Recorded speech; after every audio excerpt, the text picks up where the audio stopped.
Assalamualaikum warahmatullahi wabarakatuh. Selamat malam pemirsa, senang sekali kami hadir kembali di hadapan Anda. Kami akan menghadirkan sejumlah informasi dan juga perbincangan mengenai daftar yang dimiliki oleh PPATK. Pusat Pelaporan dan Analisis Transaksi Keuangan ataupun PPATK baru-baru ini mengungkap fakta yang mengejutkan bahwa ada 550 orang yang menerima bansos ini ternyata aktif judi online. Bahkan sebelumnya PPATK juga telah memblokir jutaan rekening yang menerima bansos dan ternyata dinilai tidak layak. Bagaimana pemerintah menyikapi hal ini dan juga apa langkah-langkah agar bansos ini tepat sasaran? Langsung saja kita mulai Apa Kabar Indonesia Malam bersama saya Windy Wellingtonia.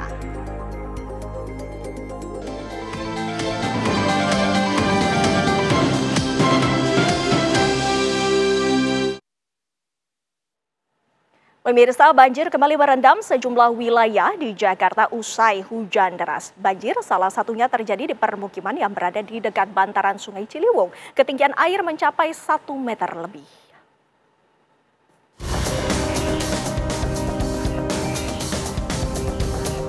Kiriman air dari wilayah Bogor, Jawa Barat sejak Minggu dini hari tadi menyebabkan banjir di beberapa kawasan. Dari pantauan udara nampak pemukiman warga di Bidara Cina, Jatinegara, Jakarta Timur turut terendam banjir. Ketinggian air mencapai lebih dari 1 meter. Sejumlah warga khususnya lansia lebih memilih mengungsi dan dievakuasi menggunakan perahu ke tempat yang lebih tinggi.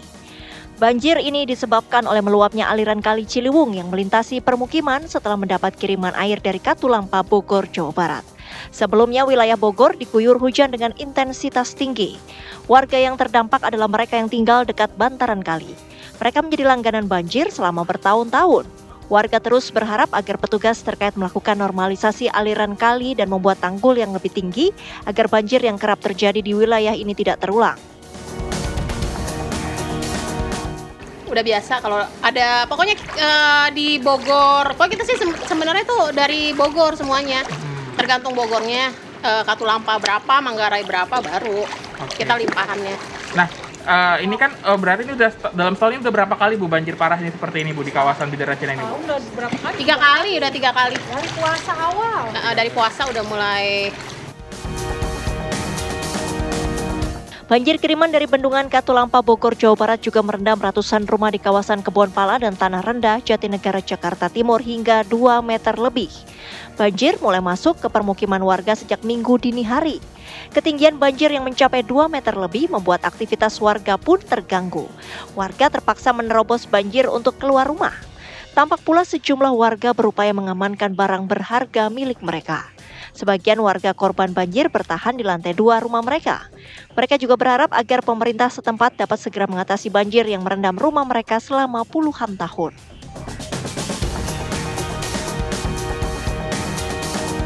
Tak hanya permukiman warga, air kiriman dari bendungan Katulampa, Bogor, Jawa Barat juga merendam sekolah Madrasah Sanawiyah Negeri 23 di kawasan Pejaten Timur, Pasar Minggu, Jakarta Selatan. Petang tadi ketinggian air sudah mulai surut berkisar 30 hingga 50 cm.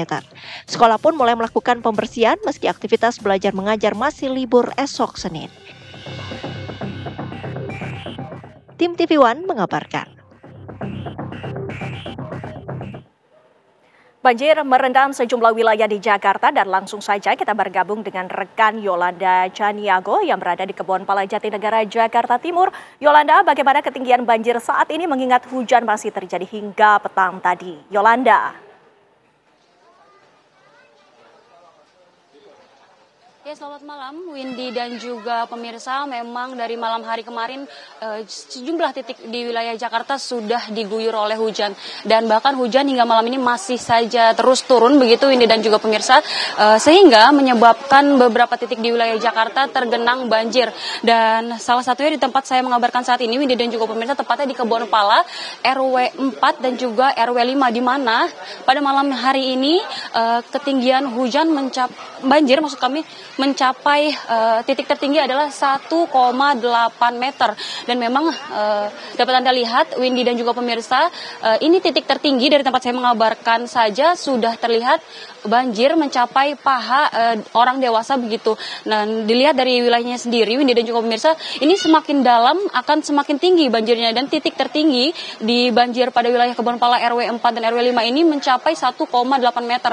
Dan ini tadi pagi sempat sudah dilakukan evakuasi melihat ketinggian banjir yang cukup tinggi, Windy dan juga pemirsa, di mana kurang lebih dari 71 orang warga di RW 4 dan RW 5 ini sendiri sudah dievakuasi atau mengungsi di titik-titik posko terdekat, salah satunya ada di kantor kelurahan Kebonpala dan juga SDN sekitar RT 4 dan RW 5. Dan di mana dapat Anda lihat hujan masih terus deras sehingga mungkin bisa menyebabkan air semakin tinggi lagi begitu, Windy dan juga pemirsa, melihat memang di titik tertinggi wilayah ini saja sudah mencapai paha orang dewasa. Bagaimana hujan masih terus deras malam hari ini akan menyebabkan kenaikan tentunya pada titik banjir di wilayah Kebonpala RW 4 dan RW 5. Dapat Anda lihat juga pemirsa, banyak warga yang sudah mulai mengosongkan rumah, namun ada juga beberapa warga yang masih memilih untuk tetap tinggal di rumah masing-masing. Dan sejak tadi pagi sudah dilakukan evakuasi oleh beberapa tim gabungan, baik tim SAR, Polda dan yang lainnya sudah mulai mengevakuasi begitu warga ke titik-titik aman. Warga juga sudah mulai mengevakuasi sejumlah barang, kendaraan di titik-titik tinggi di wilayah RW 4 maksud kami dan juga RW 5, karena memang dilihat dari curah hujan sejak sore tadi, kurang lebih pada pukul 2 atau 3 sore tadi, Windy dan juga pemirsa, curah hujan masih cukup tinggi dan deras begitu, sehingga menyebabkan ketinggian air di wilayah ini akan terus naik begitu, Windy dan juga pemirsa, melihat hujan yang tidak kunjung berhenti sejak sore tadi, bahkan hingga malam ini tempat saya mengabarkan. Saat saya mengabarkan malam hari ini juga wilayah ini masih turun hujan yang cukup deras, sehingga dapat Anda lihat banyak beberapa warga, Windy dan juga pemirsa, yang keluar dari rumah mereka, dari hunian mereka maksud kami, untuk menuju titik-titik tertinggi menyelamatkan barang-barang dan juga kendaraan mereka. Ya, Windy dan juga pemirsa, sementara demikian laporan dari saya di Kebonpala RW 4 dan RW 5, kembali ke studio. Warga di Kebonpala Jatinegara, Jakarta Timur mulai mengungsi akibat banjir yang merendam permukiman mereka. Terima kasih Yolanda Chadiageo atas laporan Anda. Dan pemirsa, selain di Indonesia, banjir besar juga melanda Texas, Amerika Serikat. Banjir bandang mengakibatkan korban jiwa hingga 50 orang dan puluhan warga hilang. Dilaporkan 15 dari 50 korban tewas akibat banjir bandang adalah anak-anak. Tim pencarian dan penyelamatan saat ini tengah berpacu dengan waktu untuk menemukan puluhan orang yang masih hilang. Petugas setempat memperkirakan korban tewas dapat terus bertambah seiring berlangsungnya operasi pencarian dan penyelamatan. Di antara mereka yang belum ditemukan adalah 27 orang remaja putri yang sedang mengikuti perkemahan yang terletak di kawasan Hill Country. Keluarga korban menanti kabar dengan penuh kecemasan. Sementara tim darurat terus menyisir titik lokasi terparah yang terendam banjir. Sementara itu, di Kerr County, ketinggian air Sungai Guadalupe naik dari 2,3 meter menjadi 9 meter hanya dalam waktu 3 jam. Level tersebut mencapai rekor tertinggi kedua menurut Layanan Cuaca Nasional Amerika Serikat.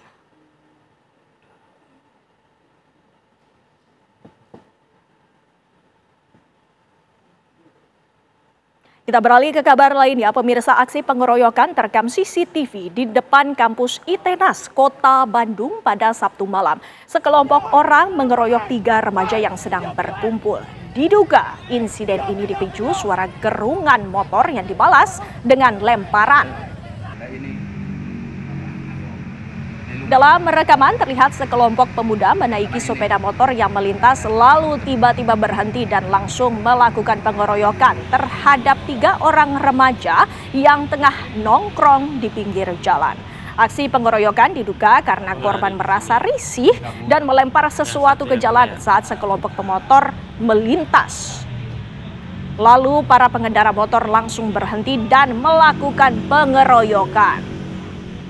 1 orang mengalami luka di bagian kepala, sementara 2 orang lainnya berhasil menyelamatkan diri. Berdasarkan keterangan dari Polsek setempat, kasus pengeroyokan ini tengah ditangani unit Reskrim Polrestabes Bandung.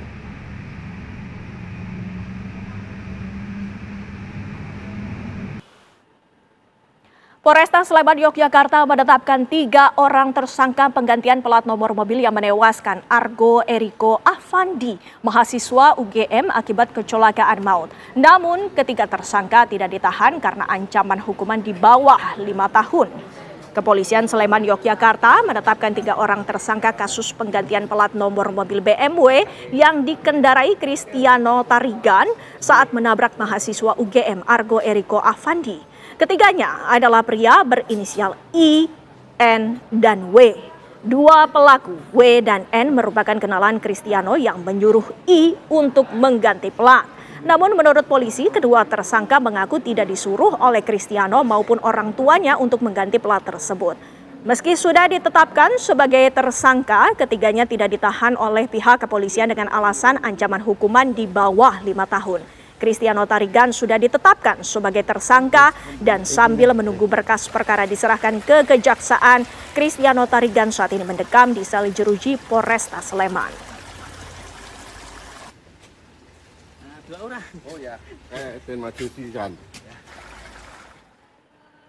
Ribuan warga Boyolali, Jawa Tengah berdesak-desakan dan berebut gunungan hasil bumi dan gunungan ikan. Dalam waktu kurang dari 30 menit, 20 gunungan ludes diperebutkan.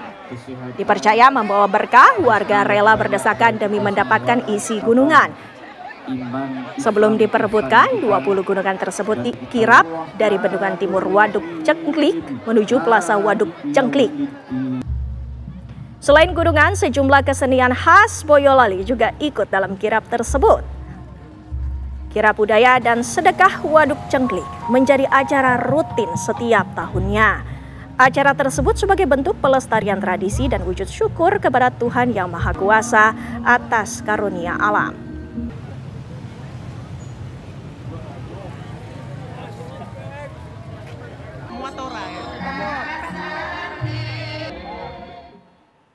Ribuan warga mengantre untuk mendapatkan nasi jangkrik, yakni nasi berlauk daging kerbau dan kambing yang dibungkus dengan daun jati di Kompleks Masjid Menara Kudus, Jawa Tengah.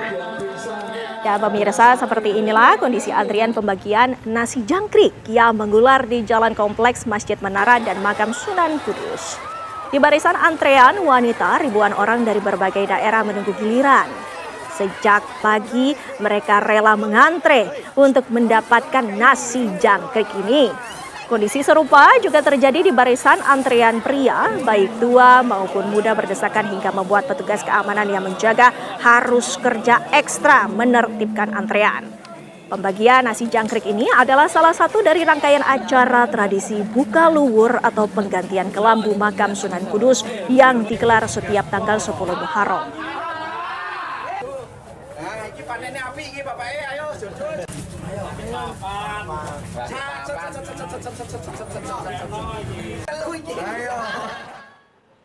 Ribuan wisatawan berkunjung di Pantai Ketawang Indah di Purworejo, Jawa Tengah yang membludak hanya untuk melihat final Festival Kite 2025 selama 2 hari. Ratusan layang-layang unik dari berbagai daerah seperti layang-layang 2 dimensi, 3 dimensi, tradisional, dan tren naga turut serta dalam show ini.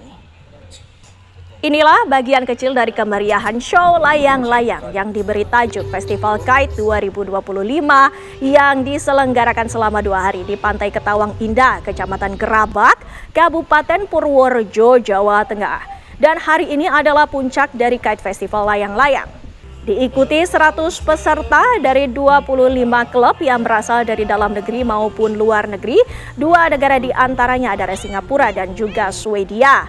Dan dalam negeri ada Jakarta, Jawa Barat, Jawa Tengah, Jawa Timur, serta Yogyakarta. Salah satu layang-layang yang mendapatkan perhatian wisatawan adalah layang-layang 3 dimensi berbentuk dewa kera kepercayaan orang Cina berukuran raksasa. Dengan susah payah, layang-layang ini akhirnya berhasil terbang dan menghiasi langit pantai Ketawang. Ribuan pengunjung wisatawan yang datang untuk menyaksikan festival ini tidak hanya merupakan masyarakat dari Purworejo saja pemirsa, namun juga datang dari luar daerah.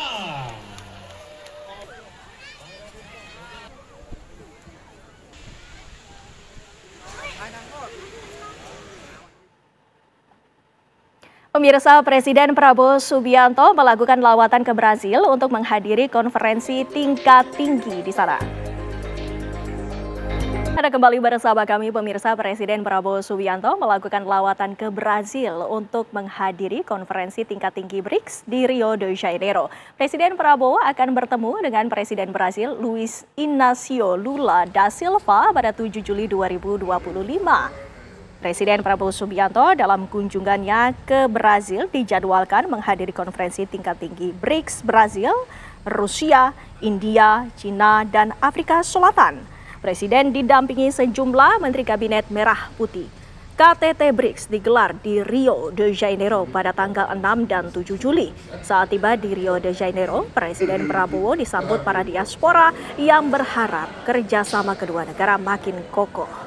Presiden Prabowo dijadwalkan bertemu dengan Presiden Brazil pada 7 Juli 2025.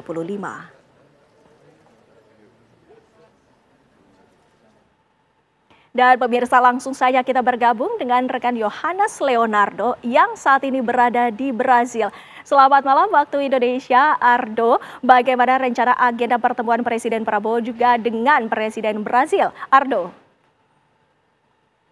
Ya baik, terima kasih. Untuk laporan terkini yang dapat disampaikan dari persiapan konferensi tingkat tinggi atau KTT BRICS 2025 atau BRICS Summit, memang beragam persiapan sudah dilakukan dan Presiden Prabowo Subianto rencananya ini akan tiba di Museum of Modern Arts di Rio de Janeiro sekitar pukul 9 pagi waktu setempat. Dan sebagai informasi bahwa untuk kedatangan nanti, rencananya Presiden akan mengikuti serangkaian agenda di KTT BRICS 2025. Apa kemudian yang menjadi pembahasan pada hari pertama gelaran konferensi tingkat tinggi BRICS 2025 ini? Yang pertama memang dalam KTT BRICS pada hari pertama yang dihadiri oleh setidaknya ada 11 negara anggota tetap serta beberapa negara mitra strategis dari BRICS sendiri, memang akan membahas yang pertama mengenai isu-isu terkait kedamaian dan juga keamanan dan tatanan pengelolaan global. Dan ini memang sudah disampaikan juga sejak beberapa waktu terakhir juga dari pemerintah Indonesia yang sudah menyatakan bahwa untuk pembahasan ini akan kemudian disertai oleh Presiden Prabowo Subianto bersama dengan para delegasi pimpinan negara dari negara-negara lain yang mengikuti atau juga tergabung dalam keanggotaan BRICS.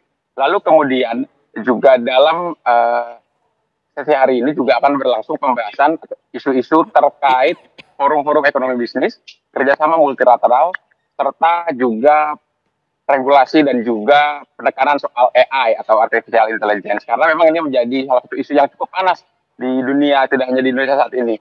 Lalu kemudian rencananya pada hari ini ada beberapa konteks pembahasan tadi yang disampaikan, diantaranya seperti AI. Memang tata kelola AI ini menjadi salah satu concern bagi negara-negara di BRICS termasuk di Indonesia. Selain itu memang AI juga menjadi salah satu sektor yang rencananya menjadi kurikulum di Indonesia. Oleh karenanya di BRICS sendiri AI sedang dibahas tata kelola yang lebih etikal, serta tujuannya sebagai kesepahaman untuk memecahkan masalah dan kesenjangan kemiskinan. Kami akan menantikan kemudian kesepakatan strategis apa yang akan ada di BRICS 2025, terkhusus Indonesia yang mengikuti KTT BRICS pertamanya pasca bergabung pada awal tahun 2025 lalu. Windy. Baik, terima kasih Yohanes Leonardo mengabarkan langsung dari Rio de Janeiro, Brazil. Pemirsa, sebanyak 35 hingga 40 ormas perempuan kompak bergabung dalam aksi boikot sederet merek yang berasal dan atau terafiliasi dengan Israel. Sekitar 1.000 perempuan lebih berkumpul di depan kawasan Patung Kuda Jakarta Pusat sejak pagi untuk menggelar aksi damai bertajuk 1 Million Women for Gaza. Sejak pagi, edukasi publik tentang pentingnya boikot dan mengutamakan konsumsi produk halal, lokal, dan UMKM bergema di kawasan Patung Kuda. Sejumlah tokoh ormas pun turut menyerukan bahwa konsumsi merupakan salah satu bentuk sikap politik seseorang.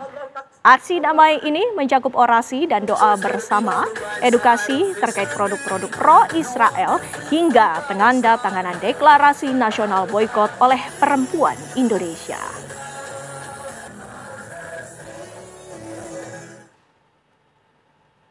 Anggota Komisi 2 DPR RI, fraksi PDI Perjuangan Deddy Sitorus terlibat cekcok dengan Gubernur Sumatera Utara Bobi Nasution. Keributan antar keduanya terjadi saat anggota Komisi 2 DPR RI menggelar rapat bersama pemerintah Sumatera Utara dan Kementerian Agraria dan Tata Ruang di Medan pada Kamis 3 Juli 2025 lalu. Suasana rapat ini memanas ketika membahas berbagai isu strategis daerah termasuk mengenai lahan eks hak guna usaha PTPN 2. Gubernur Sumut, Bobi Nasution terlihat emosional karena merasa anggota Komisi 2 DPR RI yang hadir tidak mendengar aspirasinya. Tak hanya itu, Bobi juga diketahui merespons dengan ketus dan mengancam walkout bersama kepala daerah lainnya. Deddy Sitorus mengatakan jika rapat tersebut bukan membahas lahan eks HGU PTPN 2 di Sumut, melainkan fokus membahas pendapatan negara bukan pajak. Yang meminta kehadiran para kepala daerah pun kami historikalnya panjang. Ketua Komisi 1 DPR hari Minggu melanjutkan uji kelayakan dan kepatutan terhadap calon duta besar luar biasa dan berkuasa penuh. Para calon dubes menyampaikan paparan sesuai dengan visi Presiden Prabowo Subianto. Komisi 1 DPR menggelar uji kelayakan dan kepatutan calon duta besar pada hari Sabtu dan Minggu. Mekanisme uji kelayakan calon dilakukan secara rahasia dan sesuai dengan aturan. Para calon duta besar menyampaikan paparan sesuai visi Presiden.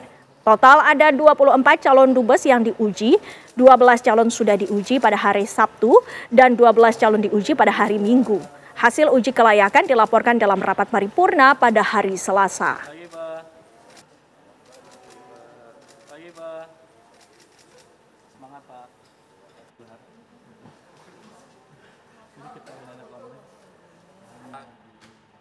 Pemirsa, jutaan rekening yang menerima bansos ini telah diblokir. Bagaimana pemerintah menyikapi hal ini akan kami bahas selengkapnya usai jeda.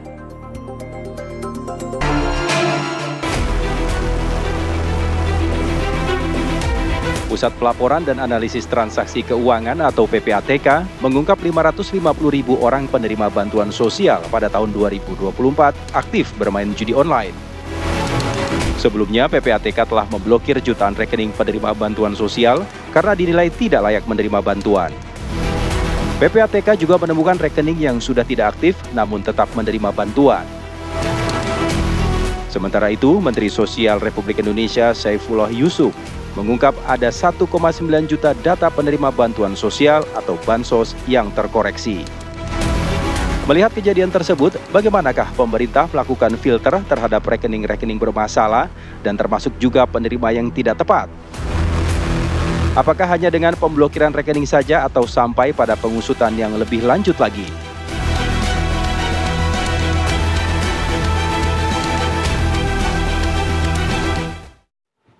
Ini jumlah yang tidak sedikit pemirsa, jutaan rekening penerima bansos ini telah diblokir karena tidak sesuai dengan harapan ataupun tidak tepat sasaran. Ini bagaimana kemudian pemerintah menyikapi hal ini dan juga apa pula langkah-langkah agar bansos tersebut bisa tepat sasaran? Kita akan membahas bersama dengan sejumlah narasumber di studio. Sudah ada Pak Trubus Rahadiansyah selaku pengamat kebijakan publik. Selamat malam Pak. Selamat malam Pak, terima kasih. Dan juga telah terhubung bersama kami perwakilan dari pemerintah Menteri Sosial Saifullah Yusuf. Selamat malam Pak Menteri. Selamat malam Mbak. Ya, dan juga perwakilan bisa dari didengar suara. Ya, bisa didengar dengan Bisa, jelas. Pak. Selamat malam, Pak. Dan dari PPATK Ya, ada malam. Ketua Selamat malam. Tim Humas PPATK M. Nasir Konga. Selamat malam, Pak Nasir. Pak Nasir, langsung saja kami ingin mengetahui. Semua kita Ya, ya. Pak Nasir, langsung saja kami ingin mengetahui data-data yang diterima oleh PPATK, ada yang diblokir dan pula ada yang disalahgunakan. Pak Nasir. Ya, jadi memang kita atas dasar laporan informasi yang disampaikan oleh Pak Saifullah ya, Kementerian Sosial, itu kita menemukan jutaan rekening bansos yang tidak tepat sasaran ya. Nilainya itu hampir dari 2 triliun lebih ya. Dan ratusan ribu penerima dana bansos tadi itu terkait dengan judi online. Nah ini saya kira merupakan sesuatu yang harus kita sikapi bersama ya, karena ini merupakan masalah yang harus kita pecahkan. Jangan sampai amanah dari negara yang seharusnya uang itu disalurkan kepada masyarakat miskin, saudara-saudara kita, ibu-ibu rumah tangga ya, yang kemudian pekerja-pekerja harian lepas gitu ya, yang harusnya mendapatkan bantuan, tapi uang yang harusnya disalurkan secara tepat sasaran tadi digunakan atau dimanfaatkan oleh orang-orang yang tidak berhak. Seperti itu Mbak Cindy. Ya, dari pemerintah sendiri, Pak Menteri, kami ingin mengetahui bagaimana pemerintah menyikapi hal ini, Pak Menteri. Ya, pertama-tama apa yang kami lakukan ini adalah dalam kerangka menindaklanjuti arahan Presiden. Jadi sejak awal kami dilantik, beliau menekankan betapa pentingnya data penerima bansos itu diperbaiki agar bisa memenuhi harapan publik. Bansos itu bisa tepat sasaran. Maka kemudian Presiden menerbitkan Inpres nomor 4 tahun 2025 yang intinya adalah sekarang data pemerintah itu sekarang memiliki data tunggal, namanya data tunggal sosial dan ekonomi nasional, di mana data ini harus digunakan oleh lembaga, kementerian, badan maupun juga pemerintah daerah dalam rangka mengintervensi program-program pembangunan. Salah satunya adalah bansos.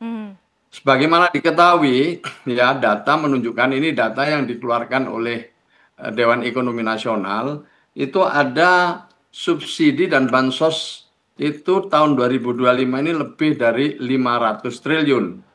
Itu baik itu berupa cash transfer maupun juga dalam subsidi-subsidi yang lain. Nah, khusus lewat Kementerian Sosial itu sekitar 78 triliun yang menyasar lebih dari 20 juta KPM. Nah, dengan data baru ini, data tunggal ini, maka kami menyesuaikan. Sebab di dalam Inpres itu kita harus mengacu kepada DTSEN ini yang dikelola oleh BPS. Nah, ketika kita mulai menyalurkan di triwulan kedua, jadi ketika triwulan pertama itu kita belum menggunakan DTSEN, masih menggunakan data lama. Nah, dengan menggunakan DTSEN ini di triwulan kedua, kemudian ada beberapa kendala awalnya di penyaluran. Ada 3 juta lebih yang tidak bisa disalurkan oleh bank. Nah, oleh karena itulah kemudian kita konfirmasi ke bank, ada apa ini? Ternyata ada nama yang kurang, belum cocok sama NIK dan lain sebagainya, yang tiap minggu kemudian kita perbaiki sampai akhirnya sekarang sekitar tinggal 300.000 yang belum bisa salur dengan memperbaiki data dengan perbankan. Namun demikian kita juga lihat fakta lain ya, setelah saya menjadi menteri ini kami pelajari ada penerima bansos yang lebih dari 10 tahun, bahkan ada yang 15 tahun. Nah, untuk itu kami sebenarnya ingin mengetahui lebih jauh. Penerima-penerima bansos itu tentu melalui rekening, di mana pada saat yang sama PPATK juga sedang mempelajari rekening-rekening penerima bansos. Maka itu kami kemudian meminta izin kepada Presiden agar bisa kami berkoordinasi. Setelah Presiden mengizinkan, maka nomor rekening itu kami serahkan kepada PPATK. Oleh PPATK dalam waktu yang tidak terlalu lama, hari Jumat kami datang, hari Sabtu paling enggak udah ada kabar yang sebagaimana sudah dirilis dan dikutip oleh beberapa media. Ada beberapa yang dinyatakan penerima bansos itu uangnya digunakan untuk judol. Nah, ini mengejutkan buat kami, mengejutkan sekali. Dan kami ingin PPATK menindaklanjuti seterusnya. Saya belum tahu apakah hasil ini baru kepada satu bank atau seluruh bank himbara yang menyalurkan bansos. Kira-kira gitu Mbak awalnya. Jadi ini dalam rangka untuk memastikan bahwa bansos kita tepat sasaran diawali dengan penertiban data sesuai inpres. Setelah ditertibkan, kita menemukan banyak-banyak kejanggalan yang kemudian kita tindak lanjuti kemudian ke PPATK. Nah, PPATK kemarin menyatakan, Pak Ivan, memang kelihatan ada anomali-anomali yang sekarang sedang dieksplor, sedang dipelajari. Insya Allah minggu depan kita akan mendapatkan angka yang lebih pasti. Baik Pak Menteri, Pak Trubus, ini sangat mengejutkan bahwa dana bantuan sosial ini sebagian diantaranya juga digunakan untuk aktif bermain judi online. Bagaimana tanggapannya? Iya, saya melihat ini sesuatu yang sebenarnya miris gitu ya dengarnya. Karena apa? Karena sesungguhnya bansos ini kan memang peruntukannya untuk memberi kemampuan kepada masyarakat miskin untuk punya daya beli dan sebagainya. Tetapi kalau kemudian ini sampai ke persoalan judol, nah ini kan dua hal menurut saya. Yang pertama memang pemerintah harus memastikan lagi rekening-rekening yang ada, apalagi tadi dikatakan Pak Menteri ada yang sampai puluhan tahun, 15 sampai 10 tahun menerima. Nah ini rekeningnya harus diinvestigasi menurut saya, dipastikan. Khawatir kita adalah rekening-rekening dorman. Kalau rekening dorman yang bahaya karena apa? Bisa dialihkan, diperjualbelikan, ini yang terjadi. Nah, karena itu pemerintah harus punya kepastian terhadap rekening-rekening yang diterima itu. Nah, yang kedua menurut saya penting juga mengenai ini pendamping PKH. Pendamping PKH ini harus memastikan apakah uang yang diterima oleh para penerima manfaat itu betul-betul dimanfaatkan untuk ini kebutuhan sehari-hari, jangan untuk beli pulsa, beli rokok dan sebagainya. Nah ini harus dipastikan. Nah ini persoalannya kemudian saya perlu dievaluasi terhadap fungsi-fungsi daripada PKH itu, artinya PKH pendamping PKH. Ini menurut saya ini pemerintah kewenangannya untuk itu. Dan yang ketiga dalam hal ini memang agar ini tidak terulang kembali ke depannya, sekarang harus koordinasi yang kuat di mana ada semacam partisipasi publik di situ. Jadi di situ ada pelibatan publik melalui misalnya channel-channel aduan. Ketika publik melihat ada sesuatu bisa dilaporkan, karena misalnya yang main judi yang dulu pernah diungkap itu adalah bapaknya. Nah ini anaknya tahu tapi kan anaknya nggak berani melaporkan kan gitu. Jadi mungkin ada saluran yang bisa dipakai untuk melakukan bahwa uangnya dipakai untuk judi bapaknya. Nah ini kan sesuatu yang perlu dipastikan gitu, sehingga atau mungkin fungsi-fungsi dari tingkat bawah kan di RT RW ya. RT RW ini juga difungsikan untuk mengedukasi kepada masyarakat tentang penggunaan dari bansos itu betul-betul digunakan untuk kebutuhan sehari-hari. Jangan untuk beli pulsa, jangan apalagi untuk judol. Nah, ini yang terakhir ya, ini memang temuan-temuan yang disampaikan oleh PPATK ini kan menunjukkan sebenarnya seperti fenomena gunung es.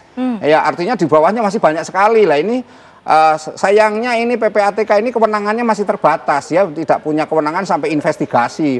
Harusnya memang ini ada penguatan terhadap kewenangan PPATK sehingga ketika terjadi kasus ini sekedar pelaporan saja. Selama ini kan hanya semacam mapping aja terus melaporkan, tetapi tidak bisa melakukan tindakan-tindakan lebih lanjut. Nah, sementara kondisi yang terjadi di lapangan ini seperti ada permainan-permainan. Kalau sudah judi online ini tidak hanya tingkat lokal, Mbak, ini sudah tingkat internasional juga gitu. Lah itu yang menurut saya penting Dan dengan adanya hal yang saat ini menjadi kendala kepada PPATK, kita langsung tanyakan ke Pak Natsir. Pak Natsir, ini tentunya menjadi mengejutkan. Berapa data dari rekening yang menerima bansos ini aktif bermain judol? Pak Natsir. Ya, jadi dari 28,4 juta ya nomor induk kepegawaian yang menerima bansos, dan kita tabrakkan dengan 9,7 juta nomor induk kepegawaian dari pemain judi online yang ada di tahun 2024, angkanya cukup mengejutkan, Mbak. Itu terdapat 571.410 orang penerima bansos yang juga teridentifikasi sebagai pemain judi online. Nah, ini di data angka 2024. Nah, mereka ini tercatat melakukan lebih dari 7,5 juta kali transaksi judi. Ya, dengan total depositnya itu mencapai hampir 1 triliun, persisnya 957 miliar. Dan ini kan baru dari satu bank saja ya. Dan kalau kita terus telusuri ya tentu saya kira angkanya akan jauh lebih besar ya. Jadi karena tadi seperti kata Pak Saifullah, itu memang baru beberapa saja ya yang kita sempat lakukan analisis ya. Dan mudah-mudahan kita bisa memberikan data nanti lagi yang lebih komprehensif. Jadi kami melihat ini memang bukan sekedar penyimpangan administratif ya, tapi ini sudah penyalahgunaan ya dari sistem bantuan negara untuk aktivitas ilegal seperti itu ya. Dan Pak Ivan, Kepala PPATK itu sangat concern ya terhadap hal ini karena memang ini juga menjadi perhatian serius oleh Bapak Presiden seperti itu, Mbak. Ya, datanya ini sangat luar biasa, 570 bahkan lebih yang disalahgunakan untuk aktif bermain judi online. Kita tanyakan kepada Pak Menteri, apakah dari pemerintah sendiri ini sudah mengetahui data tersebut? Lebih dari 570.000 rekening ini aktif bermain judi online. Ya, pertama-tama perlu saya sampaikan sekali lagi bahwa ini adalah bagian dari tindak lanjut instruksi Presiden. Itu dulu. Yang kedua, kemudian kita melakukan penelusuran. Hasil dari penelusuran kita itu, baik yang berdasarkan ground check maupun juga yang berdasarkan temuan dari PPATK, pasti akan kita jadikan semacam bahan evaluasi.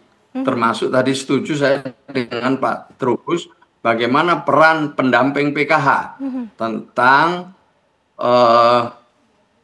penguatan kepada para penerima manfaat. Karena bantuan ini memang bantuan bersyarat, bantuan yang jelas peruntukannya, bantuan yang sebenarnya para penerima manfaat tahu. Misalnya ini bantuan untuk membeli bahan pokok, ini bantuan untuk membeli asupan ibu hamil, ini bantuan untuk asupan bayi, ini bantuan untuk ongkos sekolah anak. Sebenarnya cukup jelas, ini untuk lansia dan ini bantuan untuk penyandang disabilitas.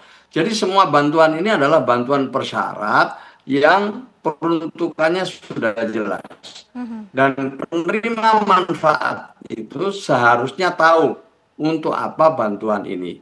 Nah, dalam rangka itu pemerintah memiliki pendamping untuk supaya bisa mengarahkan penerima manfaat ini memanfaatkan bantuan ini untuk peruntukannya. Maka itulah kemudian kita coba telusuri dan sekarang dari berbagai penelusuran diantaranya dari PPATK ini kita jadikan bahan evaluasi ke depan untuk kita ambil kebijakan agar sekali lagi kepentingannya adalah seperti arahan Presiden, bansos tepat sasaran. Ini yang akan kita lakukan ke depan. Masukan terima kasih Pak Trubus dan kita akan terus dengan PPATK koordinasi. Ini cukup mengejutkan kami ya. Ini data sementara. Dari 28 juta tadi dicek dipadankan dengan NIK, hasilnya dicocokkan dengan 9 juta lebih yang ditengarai main judol. Dari 9 juta lebih itu hampir 600.000 penerima bansos ikut bermain judol. Ini cukup memprihatinkan. Nilainya hampir 1 triliun. Nilai transaksinya hampir 1 triliun, di mana jumlah transaksinya lebih dari 7 juta. Ini angka pertama yang kami terima. Tentu ini akan jadi bahan evaluasi untuk mengkoreksi bahwa rekening-rekening yang sudah ikut judol ini tentu tidak layak lagi untuk menerima bansos ke depannya. Dan perlu kami sampaikan bahwa bansos ini kita salurkan setiap 3 bulan sekali. Jadi setiap 3 bulan kita salurkan dan sekarang ini salur triwulan kedua dengan data tunggal sosial ekonomi nasional.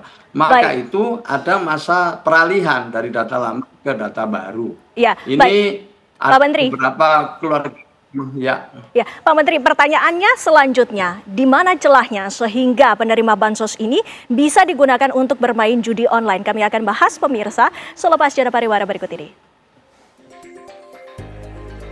Kita lanjutkan dialog kami pemirsa. Jika memang ada beberapa rekening yang seharusnya menerima bansos ini kemudian disalahgunakan untuk bermain judi online, Pak Trubus, kita ingin menanyakan sebenarnya celahnya di mana sehingga dana ini disalahgunakan?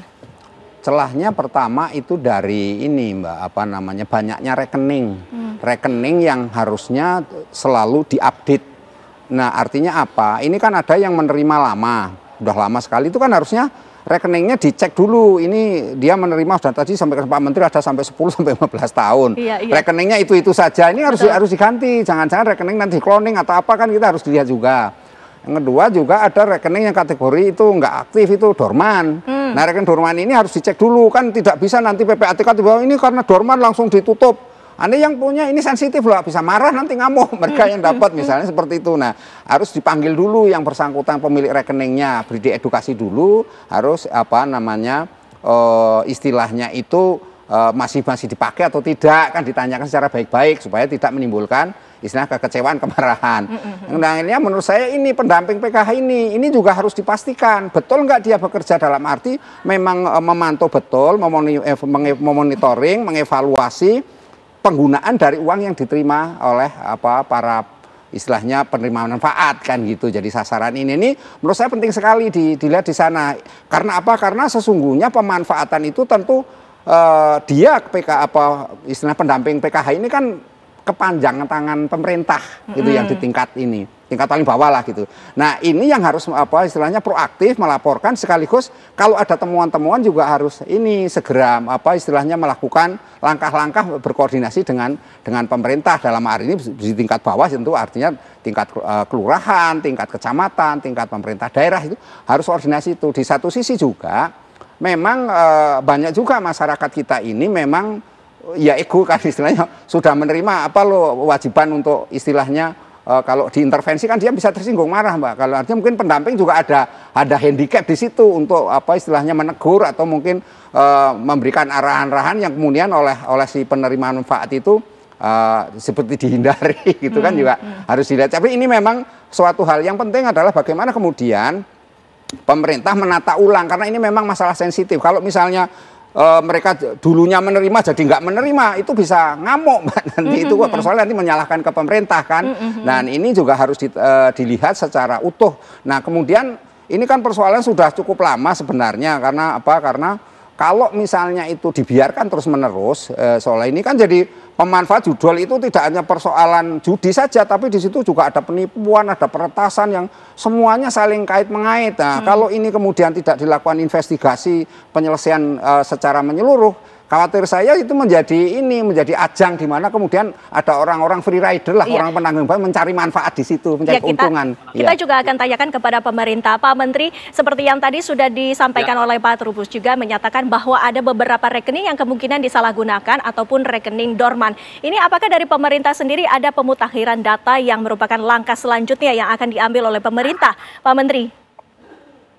Ya, jelas ini kita akan jadikan bahan evaluasi. Maka itu ini bagian rangkaian yang kita lakukan untuk memastikan bahwa bansos tepat sasaran. Saya ingin menanggapi Pak Trubus sedikit ya, bahwa memang kita punya pendamping PKH. Tapi tidak semua penerima bansos itu ada pendampingnya. Tetapi saya setuju bahwa pendamping harus ikut tanggung jawab. Jika nanti misalnya, ini kan sudah ada nama-nama ini yang ditengarai ikut judul dari temuan PPATK itu.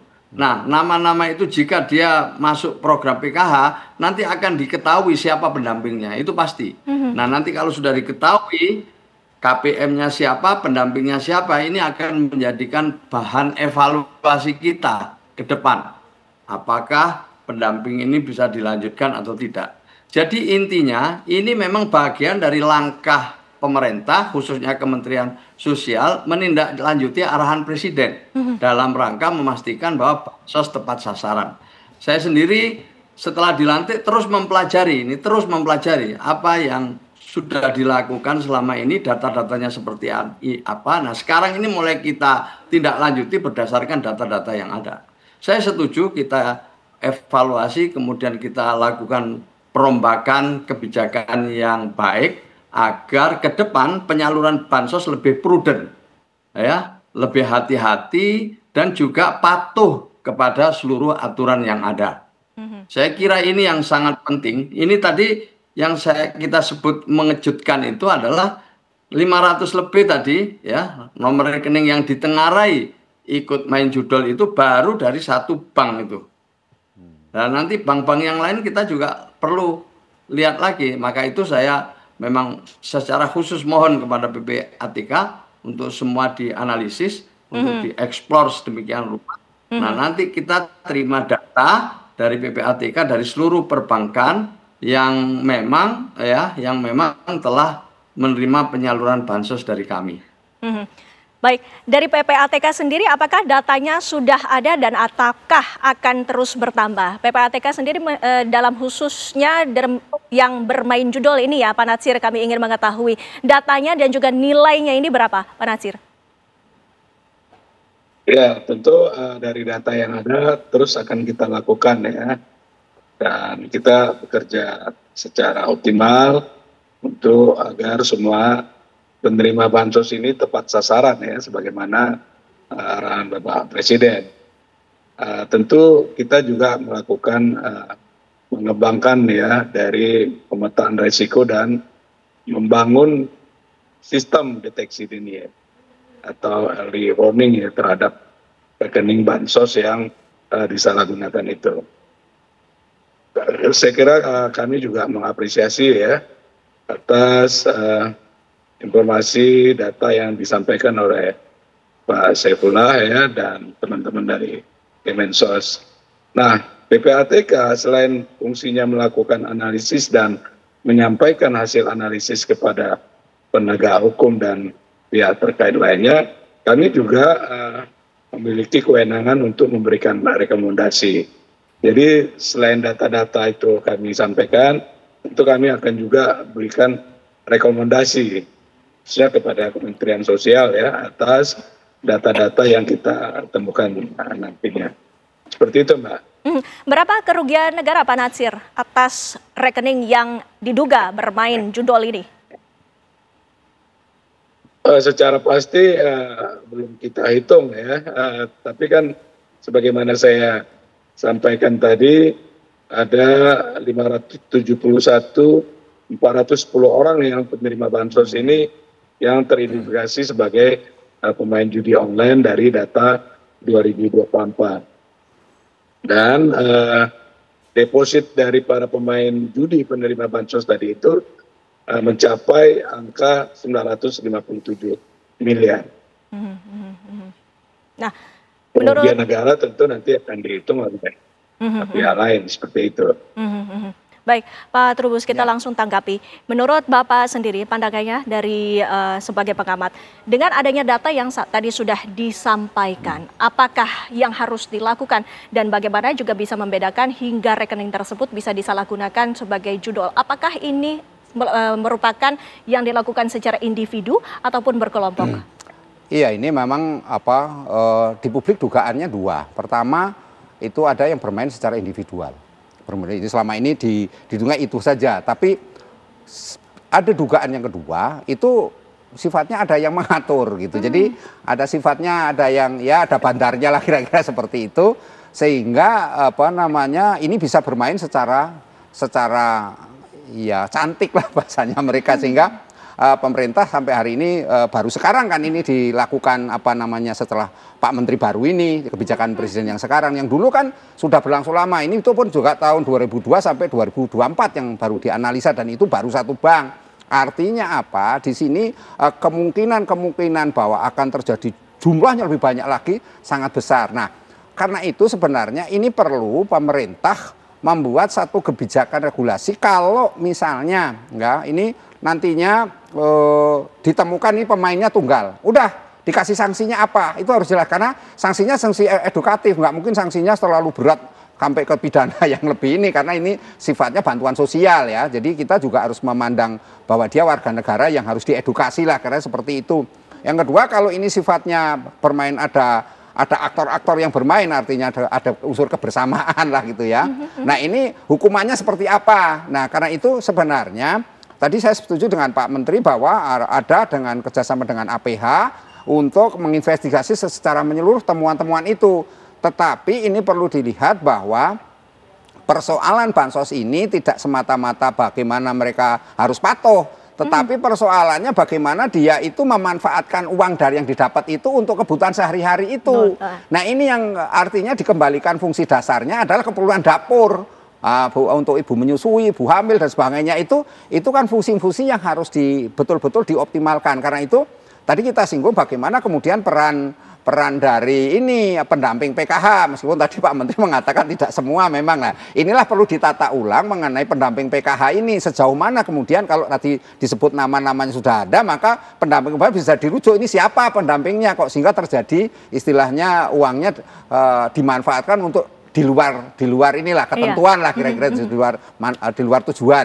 Nah, karena itulah kemudian menurut saya ini pemerintah tetap harus pada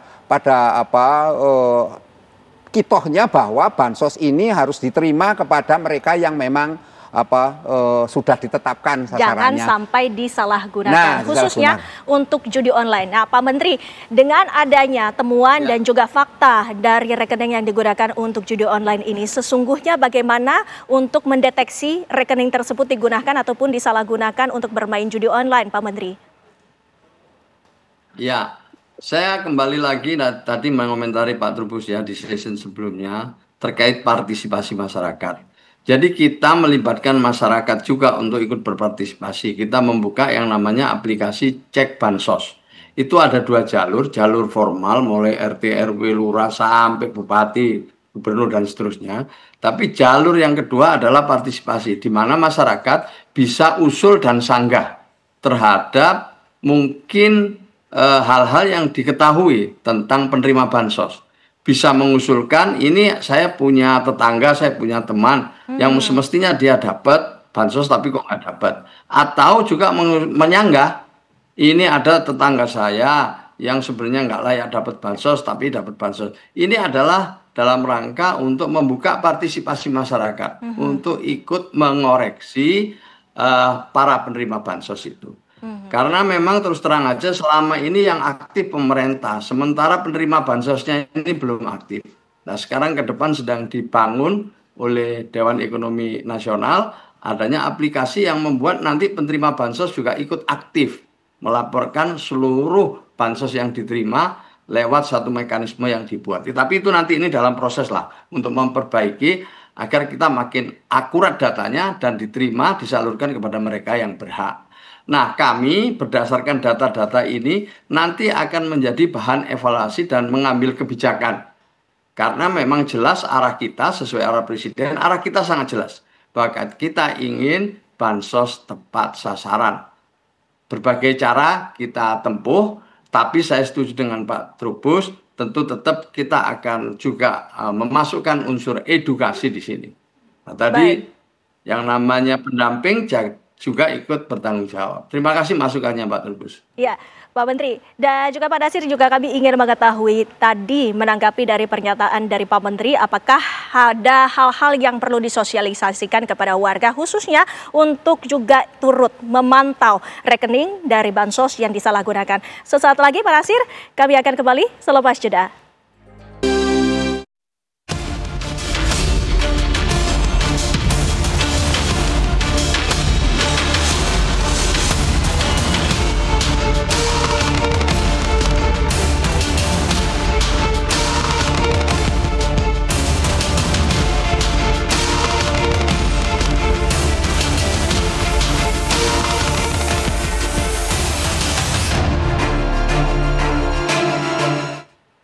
Agar bansos ini tepat sasaran dibutuhkan bantuan dari berbagai pihak termasuk juga dari masyarakat. Pak Nasir, kami ingin mengetahui data yang saat ini dimiliki, apakah juga ada bantuan dari proaktif masyarakat yang akan memberikan data ataupun melaporkan adanya penyelewengan dari dana bansos ini juga sangat dibutuhkan oleh PPATK, Pak Nasir? Ya, betul sekali ya. Banyak sekali laporan-laporan masyarakat itu yang kita tindak lanjuti dan membuahkan sebuah hasil yang cukup signifikan ya untuk membongkar kasus-kasus besar yang ada termasuk judi online dan penyalahgunaan dana bansos yang ada. Kami berharap ya seperti apa yang dikatakan oleh Pak Trubus, oleh Pak Menteri ya, untuk kebaikan kita. Tentu seluruh elemen masyarakat mendukung niat baik yang disampaikan oleh Pak Menteri tadi dan apa yang disampaikan juga oleh Pak Trubus. Kami berharap bisa terus mengawal ya arahan Bapak Presiden dan mendukung sepenuhnya langkah-langkah yang dilakukan oleh Kementerian Sosial di dalam menyalurkan dana sosial tadi. Bantuan sosial itu tepat guna dan sesuai dengan peruntukan yang telah ditentukan. Dan kami berharap ini sistem yang akan lebih baik lagi mampu dapat meningkatkan kesejahteraan masyarakat, saudara-saudara kita khususnya yang sangat-sangat berhak dalam menerima bantuan sosial. Begitu Mbak. Ya, baik Pak Nasir. Pak Menteri, kami juga ingin mengetahui bagaimana caranya agar masyarakat ini juga ikut turut peran serta dalam pengawasan agar bansos ini tidak lagi disalahgunakan, Pak Menteri. Ya, pertama-tama itu kita sudah membuka kesempatan partisipasi masyarakat, bisa lewat aplikasi atau call center kami. Tetapi yang juga penting, saya kira bahwa masyarakat yang menerima bansos ini harus mengetahui hak-haknya dengan baik. Ya, karena dalam penelusuran kami masih banyak kadang-kadang penerima bansos ini mewakilkan kepada pihak lain untuk mengambil uangnya. Nah, ini kita masih banyak yang harus kita kerjakan ke depan dan ini terus kita kumpulkan berbagai data-data yang lengkap. Sekali lagi ini dalam rangka mengambil kebijakan ke depan agar kita tadi bisa menyalurkan bansos lebih prudent sampai kepada mereka yang membutuhkan. Dan ternyata dalam perjalanannya sampai hari ini, sekali lagi ya, alhamdulillah partisipasi masyarakat itu makin banyak. Ini kami mendapat 500.000 lebih masyarakat yang mengusulkan.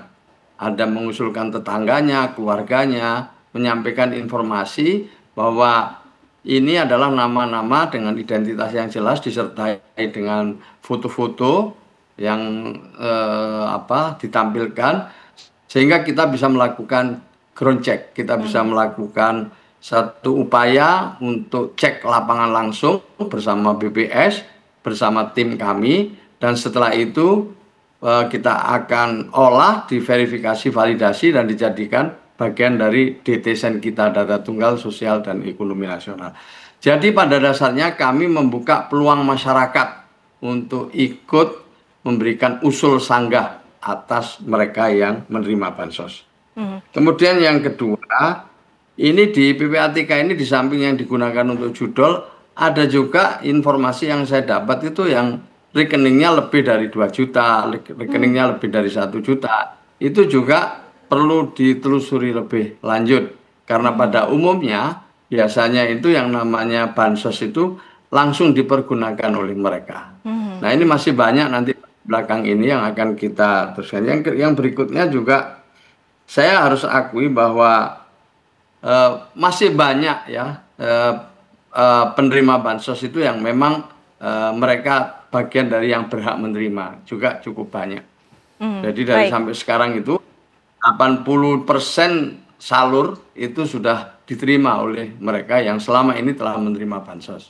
Tapi ada sekitar 20% yang memerlukan tindak lanjut. Untuk itu saya mohon maaf kepada para penerima manfaat jika memang ada keterlambatan untuk dimaklumi karena kita sedang dalam proses transisi untuk perbaikan ke depan. Baik Pak Menteri, Pak Trubus, kita juga ingin menanggapi apa pernyataan dari Pak Menteri. Jika memang ada beberapa rekening yang disalahgunakan, apa tindakan yang seharusnya diambil oleh pemerintah? Apakah jalur hukum jawabannya? Iya, kalau tentu ini kan sifatnya karena bansos ya. Jadi pertama tentu harus memanggil dulu kepada yang bersangkutan, yang punya rekening-rekening. Sekaligus pemerintah juga memapping kepada mereka-mereka yang istilahnya penerima tapi sudah lama gitu kan, tadi disampaikan yang sudah 10 tahun, 15 tahun itu dipanggil. Ya kan di istilahnya orang Jawa itu diajak bincang-bincang gitu seperti apa selama ini menerima dan seperti apa kondisinya dan ya segala hal ya kemanfaat seperti apa kan supaya kita juga tahu misalnya kalau nanti ada penggunaan yang lain mungkin bisa tertangkap di situ. Nah, jadi penting juga di situ mungkin mereka yang lama-lama ini dikumpulkan di kelurahan atau di tingkat RW juga bisa. Misalnya kalau di Jakarta karena padat mungkin di tingkat RW.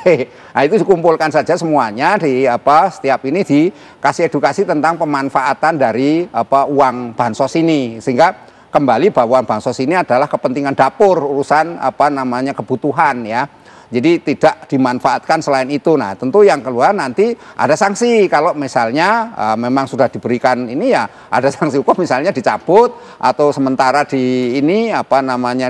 ditunda, disuspend dulu atau seperti apa. Tetapi memang kita perlu hati-hati karena ini menyangkut yang namanya kebutuhan dasar, dan ini masyarakat sekali penerimanya kan masyarakat ya kategori masyarakat prasejahtera lah kira-kira seperti itu. Jadi agar tidak menimbulkan persepsi-persepsi yang terlalu jauh, apalagi sekarang era medsos, nanti mengeluhnya di medsos jadi viral kemana-mana. Nah ini kan juga harus dihindari. Tetapi yang jelas bahwa terhadap rekening-rekening yang memang sekarang masih aktif pun tetap harus dievaluasi. Rekening-rekening yang sudah tidak aktif itu diambil langkah-langkah seperti apa. Kemudian pihak perbankan juga harus selalu memberikan laporan bahwa rekeningnya ini dalam tempo berapa ya tahun lah, kira-kira berapa tahun itu ada laporannya seperti apa, dan itu dipublik aja ke masyarakat, jadi ada transparansi kan. Jadi publik tahu seperti itu, seperti apa sesungguhnya yang selama ini sudah dilakukan oleh pihak perbankan dalam menyalurkan ini kan.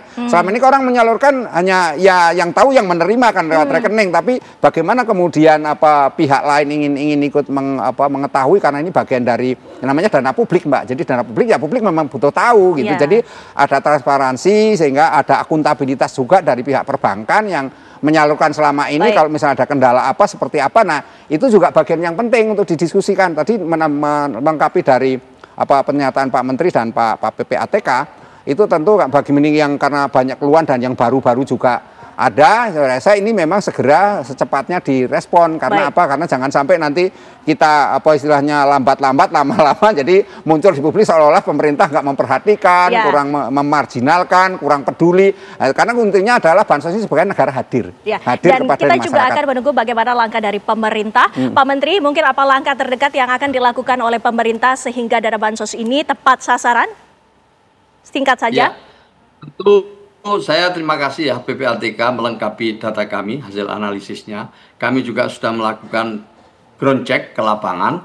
Dan yang berikutnya kami akan jadikan bahan evaluasi untuk penyaluran pada triwulan ketiga. Baik. Insya Allah ini akan lebih akurat datanya dan lebih bagus. Baik. Insya Allah kita ingin cepatnya segera salur supaya juga membantu masyarakat. Terima kasih masukannya Pak Trubus, terima kasih PPATK, Pak Nasir, terima kasih. Baik, terima kasih Pak Menteri, terima kasih juga Pak Nasir, terima kasih Pak Trubus, terima kasih Bapak-Bapak sudah hadir di Apa Kabar Indonesia Malam. Pemirsa, kami juga akan menghadirkan dialog lainnya bersama rekan saya Tiara Harahap selepas jeda. Kita akan langsung membahas pemirsa bersama dengan dua narasumber yang telah hadir di Apa Kabar Indonesia Malam. Yang pertama ada Mbak Dina Praptora Harja yang merupakan pengamat hubungan internasional Universitas Bina Nusantara. Selamat malam Mbak Dina. Selamat malam. Baik, kemudian juga ada Prof. Yon Mahmudi yang merupakan pengamat Timur Tengah dari Universitas Indonesia. Prof. Yon, sehat? Sehat, selamat malam. Terima kasih. Malam. Alhamdulillah. Baik, saya ke Mbak Dina terlebih dahulu. Mbak Dina, ada analis Yahudi begitu ya yang kemudian ini memprediksi bahwa 2 tahun ke depan Israel ini akan dianalogikan sebagai kapal yang karam begitu, akan selesai sejarahnya. Ini Anda melihat kalau dari kondisi dinamika global saat ini seperti apa Mbak Dina? Kalau dari dinamika global sebenarnya Israel itu masih punya posisi yang relatif kuat. Jadi kalau di dalam negeri saya bisa paham betapa tertekannya ya masyarakat Yahudi di sana yang merupakan mayoritas di Israel. Sehingga saya kira mereka juga sudah mulai terbelah dan sangat-sangat ingin mengakhiri peperangan ini. Sudah cukup tinggi ya angka pengangguran sebenarnya di dalam negeri Israel. Dan sejumlah sektor-sektor yang rutin memberikan income, penghasilan buat masyarakat itu menjadi terganggu. Rata-rata ya pekerjaan-pekerjaan yang rutin lah ya, yang seperti sektor turisme, kemudian transportasi, perdagangan itu kan terganggu ya. Tapi kita juga harus tahu bahwa saat ini di tingkat global yang sedang berkembang sangat pesat adalah industri persenjataan. Dan Israel adalah pemain penting di sana. Dan satu lagi gambar yang harus kita tidak lupakan manakala kita bicara soal Israel adalah Amerika Serikat. Bantuan Amerika Serikat kepada Israel itu 200 kali lipat bantuan kepada Palestina. Padahal kita tahu ya narasinya sebelum Donald Trump ini bahwa Amerika Serikat itu kan rutin menyediakan bantuan untuk masyarakat Palestina, mendanai UNRWA misalnya, dan juga Palestinian Authority. Tapi ternyata angkanya tidak sebanding sama sekali dengan bantuan yang diberikan kepada Israel. Nggak ada apa-apanya yang dikasih ke Palestina dibandingkan dengan Israel ya? 200 kali lipat. Oke, baik. Jadi kalau kita lihat prediksi yang tadi, kalau saya melihat Israel itu negara yang unik lah. Jadi boleh dikatakan dia ada di politik global itu untuk satu alasan tertentu juga. Jadi bukan kemudian bisa serta-merta hilang selama dia masih didukung untuk ada, karena dia dianggap penting untuk sebagai bagian dari geopolitik di tingkat global, maka dia akan tetap ada. Oke, artinya dia juga akan memanfaatkan dalam hal ini Israel ya, perang ini untuk terus meningkatkan perekonomiannya, seperti itu juga Mbak Dina? Ya, sektor yang kita nggak boleh lupakan kalau kita bicara Israel itu selain memang dia juga dikenal di Timur Tengah itu produsen agriculture atau pertanian, mereka sangat dikenal untuk high teknologinya, terutama untuk persenjataan sekarang, AI, kemudian drone, kemudian juga teknologi intinya untuk ofensif lah ya, untuk tindakan-tindakan ofensif. Jadi dan itu ternyata negara-negara di Asia pun banyak yang membeli dari Israel. Saya catat yang paling besar itu adalah India sebagai pembelinya.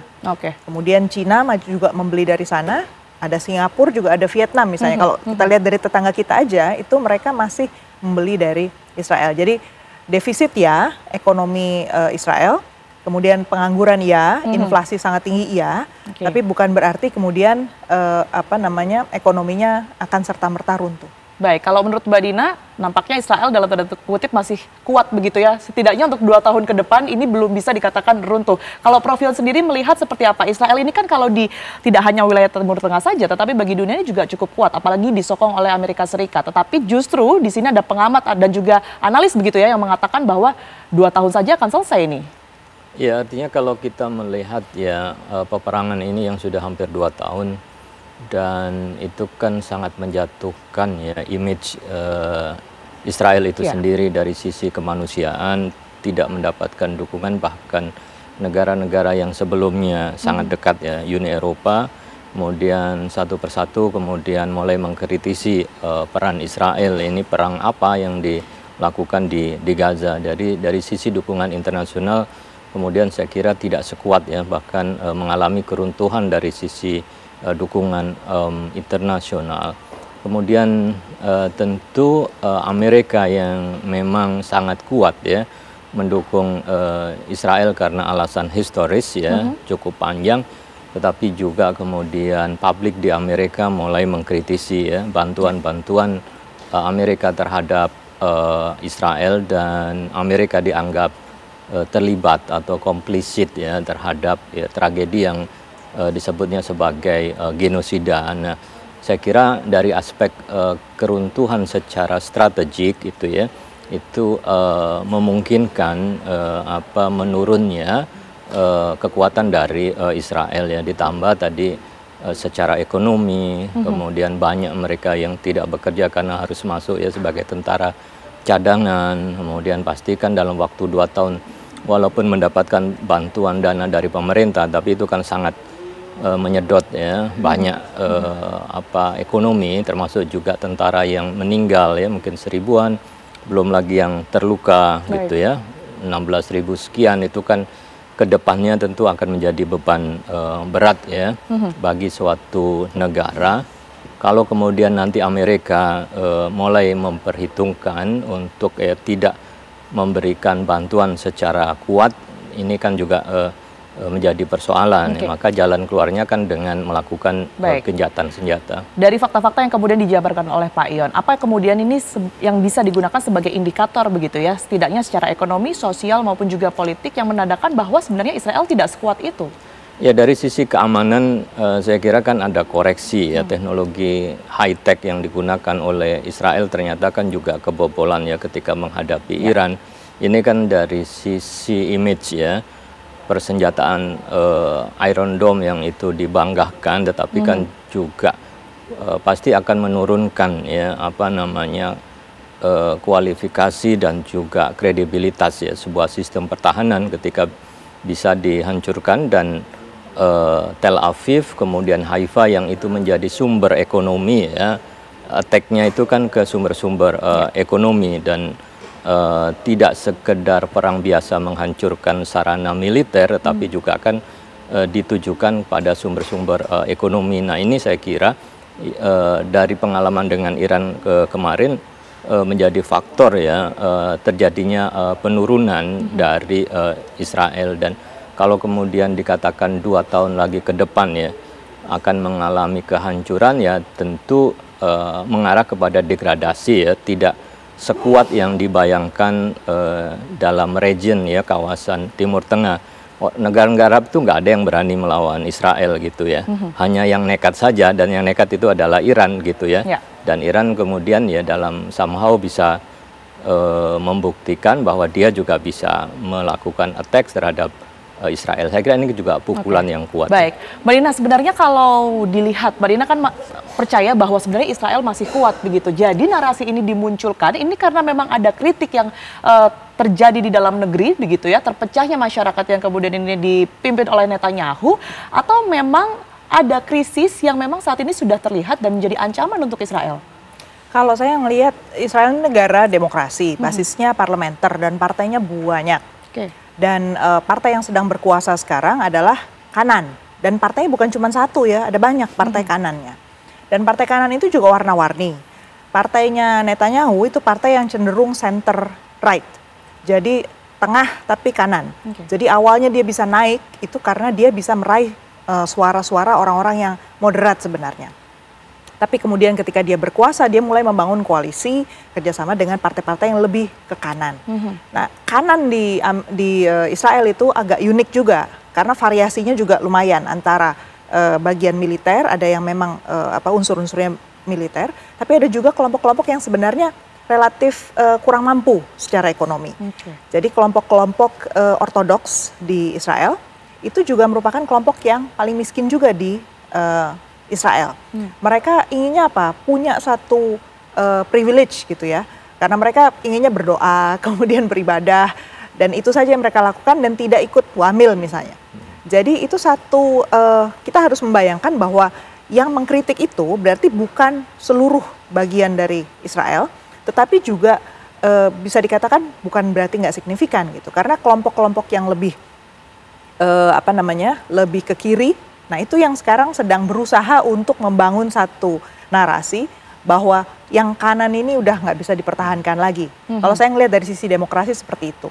Tapi kalau dari sisi geopolitik, kita mau tarik yang lebih besar, saya mau kasih gambaran lebih lengkapnya begini. Karena Israel itu sebenarnya berusaha untuk menyerang sejumlah negara-negara tetangganya. Bukan hanya Iran, tapi juga Lebanon, kemudian Suriah. Dia bahkan sudah membuat satu narasi tersendiri untuk menjelek-jelekkan gitulah Turki misalnya. Itu dengan berbagai alasan dia menggunakan cara untuk menunjukkan bahwa cara-cara yang dipakai oleh kelompok kanan ini yang notabene itu militeristik itu punya alasan atau harus didukung secara politik. Artinya ini masih jadi komoditas politik kan di dalam negeri Israel. Dan kita lihat dalam perdebatan di Knesset di parlemen itu keputusan terakhir itu adalah untuk meniadakan tepi barat juga. Jadi bukan cuma Gaza. Artinya kita memang satu sisi pengen ya bahwa ini segera berakhir, tapi di sisi lain kita juga harus waspada karena cara mainnya dan gambar yang lebih lengkap itu tidak serta-merta mengatakan seperti itu. Jadi kita jalur diplomasinya juga harus agak beda lah ya. Oke, baik. Pak Yon, bagaimana kemudian ini dengan adanya ambisi dari Israel yang mungkin tadi sudah disinggung ya oleh Mbak Dina ya, ini ingin tidak hanya Palestina tapi juga menggempur negara-negara di Timur Tengah begitu sebagian besar. Tapi dijawab usai jeda, Pak Yon, kita akan kembali untuk Anda sesaat lagi. Kembali di Apa Kabar Indonesia Malam, pemirsa, saya akan langsung ke Prof Yon. Tadi ada pertanyaan yang terputus, Prof Yon. Ini bagaimana kemudian dengan ambisi Israel untuk terus melakukan penggempuran ya, nampaknya tidak hanya ke Palestina, tetapi juga hubungan yang semakin panas dengan sebagian negara di Timur Tengah? Ya, kalau kita lihat semangat Zionis ya, Yahudi Zionis Israel yang menginginkan the Greater Israel, yang wilayahnya itu kan tidak hanya wilayah Israel saat ini, tetapi kan membayangkan juga ya ekspansi ke Mesir, Lebanon, ya Jordan dan lain sebagainya. Nah, itu bisa terrealisasi dengan adanya ideologi perang gitu ya, karena perang itu menjadi salah satu urat nadinya untuk terus dijalankan. Maka kalau saya melihat dari sisi kehancuran itu kan sebenarnya lebih kepada prediksi untuk ideologi Zionisnya. Jadi kalau kemudian perdamaian itu sudah dicapai, satu sama yang lain sudah agreement ya untuk peace ya, agreement, maka kan sebenarnya ideologi perang itu kan harusnya sudah selesai ya, kecuali nanti memang ada aspek-aspek bisnis ya untuk itu. Nah, kalau kemudian yang bergerak tadi adalah kelompok tengah, kemudian cenderung anti perang, maka kan sesungguhnya ya ideologi perang yang dibawa oleh Netanyahu untuk mempertahankan ya kekuasaannya itu bisa mengalami kejatuhan, karena semua kan sudah melihat dampak dari peperangan yang dirasakan oleh rakyat ya, baik terutama rakyat Israel itu sendiri. Tetapi kan kalau politisi dengan semangatnya kan masih terus berkobar-kobar. Nah, itu saya kira yang harus dilihat ya, agar kemudian semangat yang ekspansif itu, bahkan tadi kan disebut bahwa tepi barat itu juga dalam perspektif Israel kan wilayah mereka, tetapi kan dunia internasional menolak. Nah, aspek itu saya kira perlu untuk dilihat. Baik, tapi Prof Yon, kalau toh narasi yang kemudian dimunculkan keruntuhan Israel 2 tahun lagi ini adalah benar begitu ya, apakah kemungkinan serangan Israel ke Gaza Palestina ini juga bisa mempercepat terwujudnya hal tersebut, mengingat banyak negara juga yang sudah mengecam? Ya, artinya ini kan keruntuhan doktrin hard power ya, militer begitu ya, yang itu tidak bisa menyelesaikan masalah. Justru kemudian pendekatan soft power itulah yang akan menang kan gitu ya. Jadi kalau Amerika itu kan juga sangat bangga, sangat merasa percaya diri dengan militernya ada di mana-mana gitu ya. Tetapi perkembangan ke depan nampaknya kalau saya melihat lebih kepada soft power, diplomasi, kerjasama gitu ya, yang orang akan lebih mau bersama-sama kalau ditawarkan kerjasama ekonomi, bukan diberikan ancaman, paksaan, diinvasi dan lain sebagainya. Nah, dari sisi ideologi perang itu mengalami kehancuran ya bisa saja, karena tren ke depan kecenderungannya adalah untuk membangun ya kerjasama dan diplomasi dan bukan untuk berperang. Mudah-mudahan begitu. Oke, baik. Kalau dari pandangan Mbak Dina sendiri seperti apa? Apakah kemudian isolasi diplomatik ini juga bisa mempercepat terwujudnya begitu ya? Kalaupun benar ini narasi kehancuran dari Israel yang diprediksi 2 tahun lagi? Isolasi itu dilakukan juga terhadap Iran, terhadap Rusia, terhadap North Korea atau Korea Utara, dan sampai sekarang mereka masih ada. Ya itu, jadi bertahan begitu. Bertahan saja. Justru bukannya semakin mati, tapi mencari jalan terus. Tetangga kita tuh, Vietnam, 50 tahun lebih mereka terjerat dalam perang, dalam situasi yang embargo dan sama sekali tidak diuntungkan secara ekonomi. Tapi apa yang kita lihat, mereka justru makin makin semangat ya membuat reformasi, makin aneh-aneh reformasinya itu yang mereka lakukan demi keluar dari tekanan-tekanan eksternal. Jadi kalau kita ngelihat politik global, sebenarnya satu hal yang harus kita petakan itu adalah ada wilayah-wilayah di dunia itu yang memang nasibnya atau kita bilang ya destiny-nya itu memang akan selalu menjadi tempat yang cenderung panas. Timur Tengah itu kenapa panas? Saya kira selama paling nggak 10-20 tahun lagi ke depan juga masih akan cenderung panas, karena satu, resources mereka, sumber daya alam mereka itu dalam proses transisi ke energi terbarukan kan. Di tingkat global itu semua bergerak ke sana. Tapi mereka kan belum selesai nih diversifikasi ekonominya. Dan diversifikasi ekonominya ke arah mana gitu. Kalau mereka nggak lagi bergantung pada petrodolar mereka mau dipakai untuk apa? Terus mereka untuk energinya mau dari mana? Nuklir, makanya bolak-balik karena mereka nggak punya resources yang lain. Maksudnya dia beli batu bara dari Indonesia atau dari mana kan nggak mungkin. Atau dia mau pakai resources angin atau apa? Sepertinya nggak memungkinkan gitu di sana ya, atau panel surya gitu. Jadi nuklir makanya. Nah, padahal mengelola resources energi yang besar untuk industrialisasi, apalagi kita tahu semua alat-alat teknologi itu makan energi yang sangat besar. bahkan kripto atau teknologi-teknologi tinggi itu semua pasti makan energi yang besar. Gimana caranya solusinya? Jadi sebenarnya ke depan itu harus dibayangkan ada negara-negara yang memang harus saling menggentarkan satu sama lain supaya mereka tidak adu. Tapi mereka memang sulit untuk dianggap murni bisa bekerja sama secara ekonomi seperti kita di Asia misalnya. Jadi kalau di Asia kita harus dorong itu bisa kembali lagi normal, kerjasama berbasis kolaborasi, sharing. Tapi kalau di Timur Tengah kemungkinan besar kecenderungannya itu masih akan kubu-kubu. Nah itu yang harus kita cari rumusnya sebenarnya dalam diplomasi. Maka kita harus pantau. Saat ini saya coba dorong orang untuk melihat Amerika Serikat dan Uni Eropa. Karena pergerakan di sana sangat dinamis. Demikian pula kalau di Asia lihat Tiongkok. Karena pergerakan mereka untuk mengambil alih peranan Amerika Serikat di PBB itu juga semakin nyata. Jadi mau dibawa kemana itu harus kita cermati. Baik, itu antara Israel dan juga negara-negara yang kemudian ini berpotensi baik itu menjadi ancaman ataupun juga secara tidak langsung berada di belakang Israel begitu ya, tidak hanya Amerika saja. Tapi kalau kita melihat di dalam negerinya saja, tadi mungkin sudah dibahas di awal Mbak Dina, ini kan sudah ada perpecahan begitu ya antara masyarakatnya. Apakah ini juga bisa sebagai indikator bahwa sebenarnya Netanyahu sudah tidak dipercaya lagi di sana? Netanyahu memang sudah tidak dipercaya lagi sebenarnya. Sebagian besar? Sebagian besar, makanya dia sulit membentuk mayoritas. Kalau di sana sistem parlementer berarti kan Perdana Menteri harusnya didukung oleh koalisi mayoritas. Nah dia kan gagal membentuk mayoritas, ini hang parlemen yang gantung gitu kan. Jadi sebenarnya orang nunggu-nunggu ada pemilu lagi. Itu jadi dari sisi itu benar. Cuman masalahnya kok karena dia masih di backup oleh Trump dan saya kira ini momennya buat dia satu-satunya cara sekarang adalah desak Trump sedemikian rupa sampai dia mendapatkan segala yang dia butuhkan. Apalagi dia ibaratnya nothing tulus ya. Kalau dia turun dari jabatan kemungkinan besar akan masuk ke Mahkamah Internasional dan ditangkap. Jadi ya udah selesaikan apa yang dia mau, tunjukkan segala yang dia bisa gitu. Jadi itulah kenyataannya.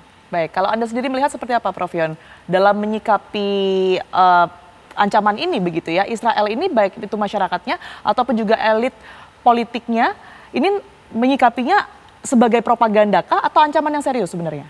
Ya, ini kan juga antara warning dan juga propaganda, dan ini mengingatkan juga kan nasib Netanyahu yang sebenarnya kan dari sisi itu kan sebagai bagian dari dia untuk pelampiasan di masa akhirnya gitu, karena nasibnya tadi sebenarnya tidak jelas gitu antara Mahkamah Internasional yang ditangkap atau di dalam negeri kasus korupsi yang kemudian dia akan dikejar. Maka cara yang terbaik adalah terus mempertahankan doktrin perang melawan musuh-musuh mereka, bahwa negara-negara di sekitar itu adalah musuh Israel yang mengancam eksistensi Israel. Dengan itu dia bisa hidup. Tapi kalau itu sudah semakin tidak direspon oleh rakyat Israel ya, maka dia akan decline, dan tadi itu ideologinya akan mengalami kehancuran kalau kemudian rakyatnya sendiri tidak lagi respon dan menganggapnya itu ideologi penting yang harus diperjuangkan, dan memang itu yang perlu bagi rakyat Israel. Jadi ada jalan lain ya selain yang dilakukan dan dibayangkan oleh Netanyahu ya, seperti itu. Kalau dengan dunia Arab sendiri seperti apa Prof Yon merespons adanya Israel yang meretas keterpurukannya dia sendiri ya?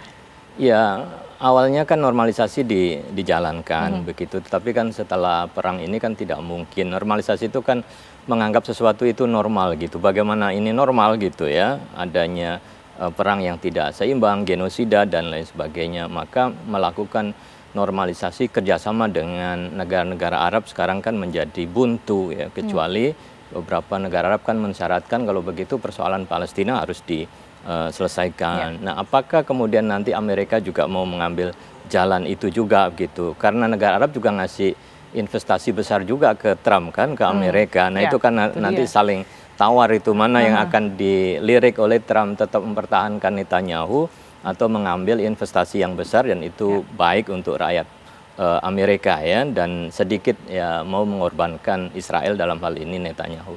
Oke, baik, kita akan lihat ke depannya ya, sekalipun saya yakin tidak hanya di Indonesia saja, tapi masyarakat dunia yang sudah benci, sudah lelah begitu ya, lihat kebiadaban dari Israel ini akan berharap hal serupa begitu ya. Prof, terima kasih. Kemudian juga Mbak Dina, terima kasih banyak atas perspektifnya yang sudah dibagikan di Apa Kabar Indonesia malam hari ini. Sehat selalu. Dan kami akan hadirkan Windy Wellington ya bersama kami saat ini. Windy. Ya, Tiara. Baik, kita akhiri ya Apa Kabar Indonesia malam hari ini pemirsa. Sesaat lagi Anda akan menyaksikan kabar utama bersama dengan Laura Louis. Saya Tiara Harahap. Dan saya Windy Wellington ya pamit undur diri. Terima kasih atas perhatian Anda. Selamat malam, sampai jumpa.